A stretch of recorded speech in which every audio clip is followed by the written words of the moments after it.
Javad, বৈঠকে কি বিষয়ে আলোচনা হচ্ছে, কোনো আভাস পেয়েছেন কি?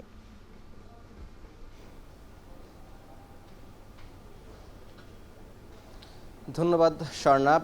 সকাল 11টা নাগাদ প্রধানমন্ত্রী তারেক রহমানের নেতৃত্বে সরকার দলীয় সংসদ সদস্যদের যে সভা সেটি শুরু হয়েছে এবং আপনি যেমনটি বলছিলেন যে এটি সংসদের তৃতীয় অধিবেশন।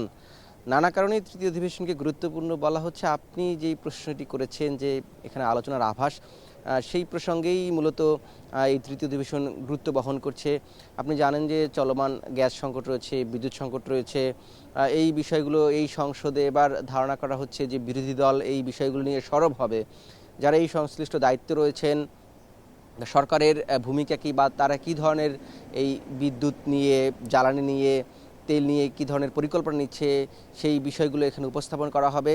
সেই বিষয়গুলো এই যে বৈঠকটি হচ্ছে সরকার দলীয় সংসদ সদস্যদের সাথে, সেটি নিয়ে যেমন এখানে আলোচনা হওয়ার কথা রয়েছে বা আলোচনা হচ্ছে। যদিও 12:30টায় সংসদের চিফ হুইপ নুরুল ইসলাম মনি তিনি একটি ব্রিফ করবেন, তিনি আরও বিস্তারিত জানাবেন। এছাড়াও এই সংসদে 4 থেকে 5টি বিল উত্থাপিত হতে পারে। তার মধ্যে আপনি একটি জানেন যে সম্প্রতি মন্ত্রিসভায় সম্পত্তি হস্তান্তর বিল চূড়ান্ত করা হয়েছে।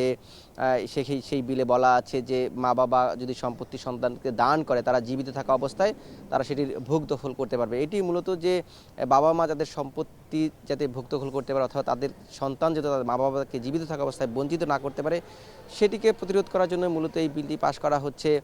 এছাড়া আপনি আরেকটি বিষয় জানেন, গুম প্রতিরোধ যে আইনটি রয়েছে সেটি নিয়ে এটি পাশ করা হতে পারে।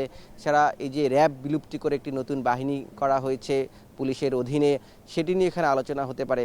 সামগ্রিকভাবে আজকেই বেশ কয়েকটি বিল উত্থাপন হবে এবং এই সংসদের সময়কালও খুব সংক্ষিপ্ত হবে। এটি গতকাল নুরুল ইসলাম মনি, সরকার দলীয় চিফ হুইপ, তিনি জানিয়েছিলেন যে এটি 8 থেকে 10 দিন, সর্বোচ্চ 10 দিন এই তৃতীয় অধিবেশনের মেয়াদকাল সেটি হতে পারে।